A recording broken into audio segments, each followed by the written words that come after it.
بڑی خبر، پاکستان نے اپنا سیاسی آفیشل نقشہ جاری کر دیا۔ مقبوضہ کشمیر کو نقشے میں پاکستان کا حصہ ظاہر کر دیا گیا۔ کابینہ اجلاس میں پاکستان کے نئے نقشے کی منظوری دی گئی۔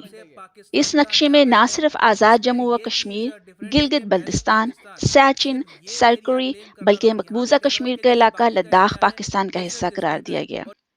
یہ نقشہ اقوام متحدہ اور تمام عالمی بیوروز کو پہنچایا جائے گا اور ساتھ ہی ساتھ آج کے بعد درسی قطب اور آفیشیل میپس میں استعمال کیا جائے گا۔ اس کا بیک گراؤنڈ میں آپ کو بتاتی چلوں۔ انڈیا نے 5 اگست 2019 کو ایک اقدام مسلط کیا جس کے تحت کشمیر کے 3 ٹکڑے کر دیے گئے تھے اور اس کو مستقل انڈیا میں ضم کر دیا گیا تھا، اور لداخ کو انڈیا کا علاقہ ظاہر کر کے یہ تاثر دینے کی کوشش کی گئی کہ افغانستان کے ساتھ لداخ کا علاقہ ملتا ہے، اس وجہ سے اب انڈیا کے انٹرسٹ ہیں۔ اس کے جواب میں پہلے چائنا نے ایک اقدام کے تحت اپنا آفیشیل نقشہ جاری کیا اور اب پاکستان نے پولیٹیکل آفیشیل نقشہ جاری کیا۔ اگلی بات یہ ہے کہ نقشہ میں جو لائن آف کنٹرول ہے اس کو صرف ایک فوجی لائن یعنی ملٹری لائن ظاہر کیا گیا ہے، وہ انٹرنیشنل بارڈر لائن نہیں ہے۔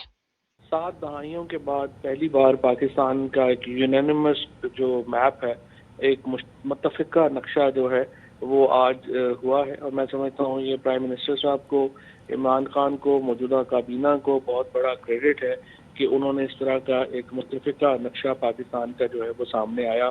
جس طرح سے پاکستان کے آئین کے اوپر متفق ہوئی، اس کے بعد آج پاکستان کے اس نقشے کے اوپر بھی تمام جو سیاسی جماعتیں ہیں انہوں نے ایک متفقہ طور کے اوپر اس کو ایگری کیا۔ دفتر خارجہ نے ڈی جی ایس آئی، وزیر خارجہ محمود شاہ قریشی اور اپوزیشنز جماعتوں کی لیڈرشپس موجود تھی۔ کابینہ کے اجلاس سے پہلے ان کے سامنے یہ ساری چیزیں رکھی گئیں۔ تمام سیاسی قیادت نے اس سے اتفاق کیا اور اس کے بعد یہ معاملہ کیا گیا۔ وفاقی کابینہ اجلاس میں وفاقی کابینہ نے اس کی منظوری دی اور اب اقوام متحدہ اور دیگر انٹرنیشنل اداروں تک پہنچایا جائے گا۔